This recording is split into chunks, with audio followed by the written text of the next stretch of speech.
Ya, salam Just Talk. Kemarin nggak ada video, tapi hari ini gue bikin 2 video. Satu review dari match kemarin, sama nanti setelah timnas main gue langsung update, langsung bikin video. Gue akan nonton langsung, jadi gampang untuk bikin videonya.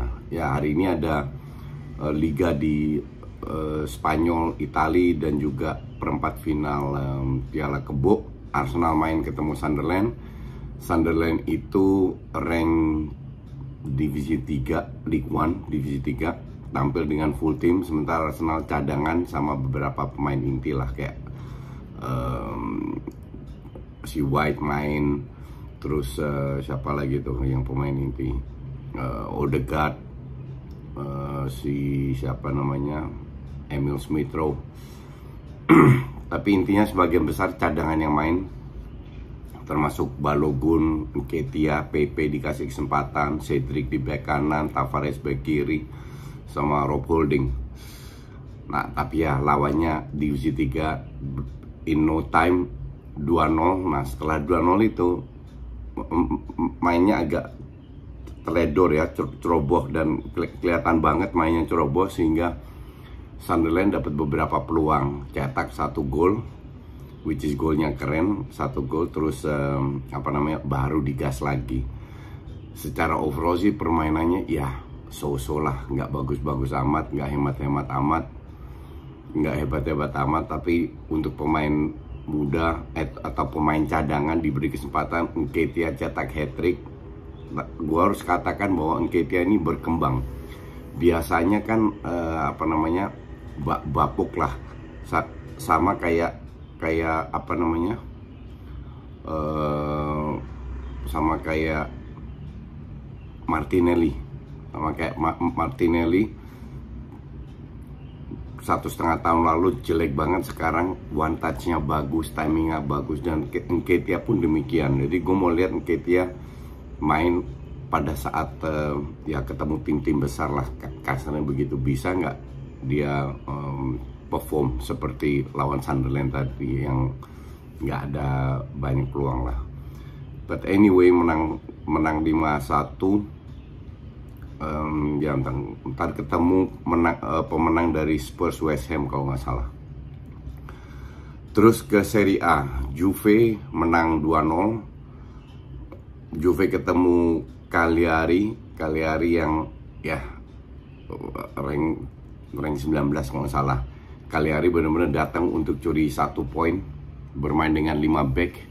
Nah, satu plus poin dari Juve kalau gue lihat itu, mereka memainkan Arthur kalau nggak salah 2 kali beruntun sebagai starter. Jadi benar-benar kembali, nggak main 4-4-2 tapi kembali ke 4-2-3-1. Benadeschi main, Cuadrado main.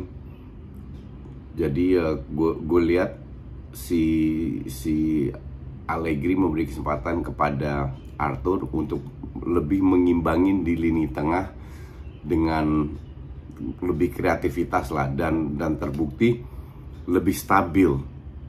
Permainan Juve lebih banyak kreativitas, walaupun masih kalah lawan Inter contoh dari sisi permainan ya. Tapi at least yang penting sekarang untuk Juve adalah sebanyak mungkin menang. Main jelek atau bagus, nanti permainan bagus akan datang sendiri. Karena Juve untuk gue, seperti gue bilang, layak masuk, dan feeling gue akan masuk 4 besar juga. Menang 2-0, golnya Benadeschi keren banget by the way. Nah, pada saat di babak pertama itu praktis Juve ketemu parkir bis, tapi yang sulit itu di babak kedua, karena ketinggalan 1-0, golnya di menit 40-an kan. Si Cagliari bermain lebih terbuka, sehingga saling menyerang, walaupun ya amburadul, terutama end passingnya itu banyak yang salah dari Cagliari, but that's okay, nggak penting banget tuh. Dan Juve pun nggak bagus-bagus amat, karena juga bikin banyak kesalahan. Tapi ya, menit 80-an, 83 masalah atau 8 berapa, itu Juve cetak 2-0 golnya Benadeschi, dan akhirnya layak menang. Nah, sementara Atalanta kehilangan poin lawan Genoa.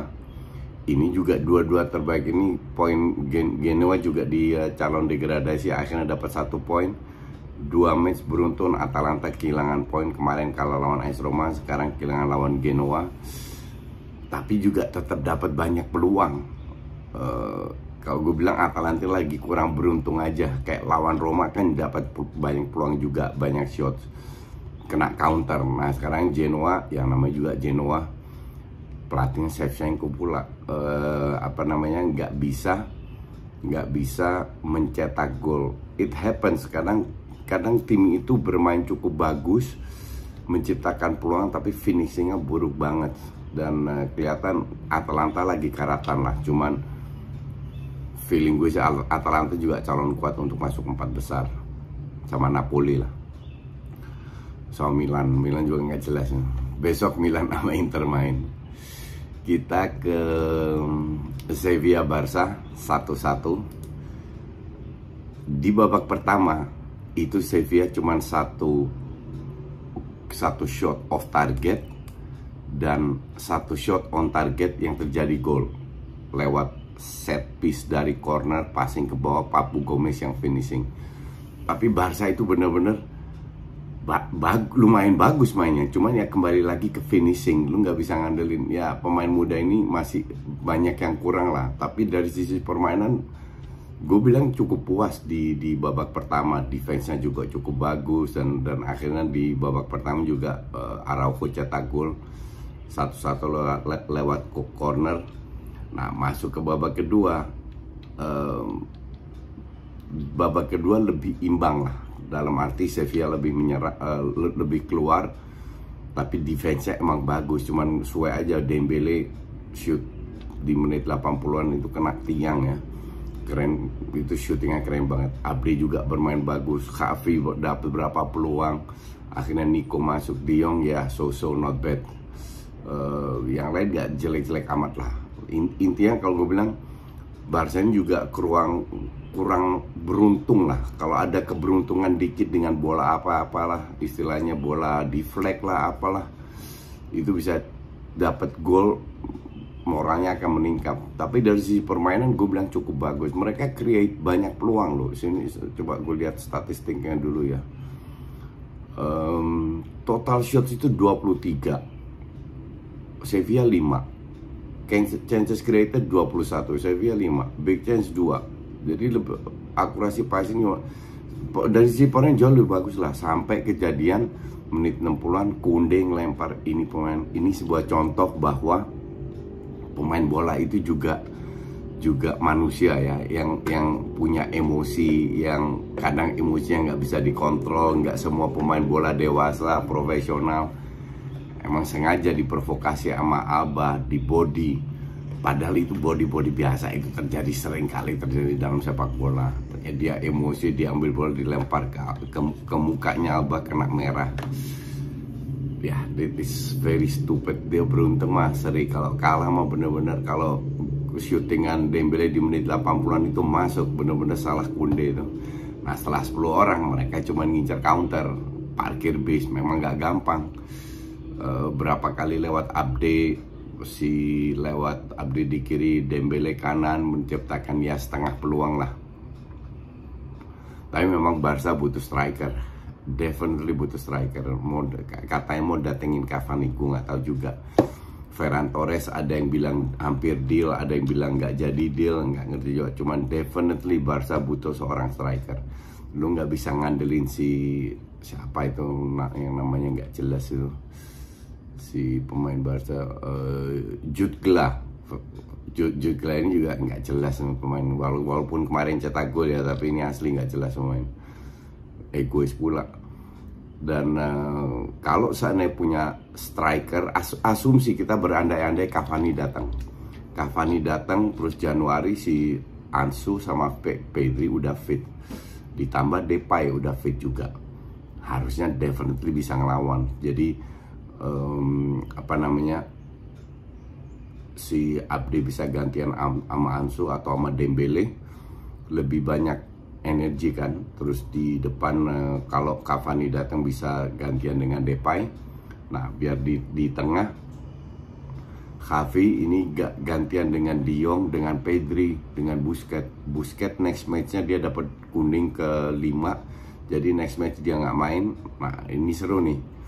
Kalau next match nggak main, kemungkinan besar De Jong jadi DM. Terus Xavi sama Nico main di tengah harusnya. Tapi kita lihat karena mereka sekarang udah last match, mereka masuk ke paruh musim, ke winter break. Awal tahun depan mereka itu lagi tampil lagi, kalau nggak salah cuma seminggu, atau sekarang tanggal berapa ya, gue aja nggak tahu tanggal 22, 31, 9, ya 2 mingguan lah, 2 mingguan mereka break, terus ketemu lagi. Ini akan jadi seru. Kita baru bisa menilai Xavi pada saat Depay, Ansu dan Pedri balik, dan apalagi kalau si Cavani jadi datang atau Ferran Torres, salah satu lah, baru kita bisa nilai Xavi. But so far gue cukup puas dengan terutama permainan Barca yang ada peningkatan. Oke, itu dulu, kita ketemu lagi malam setelah Indonesia Singapura, gue langsung bikin video ya. Thanks for watching.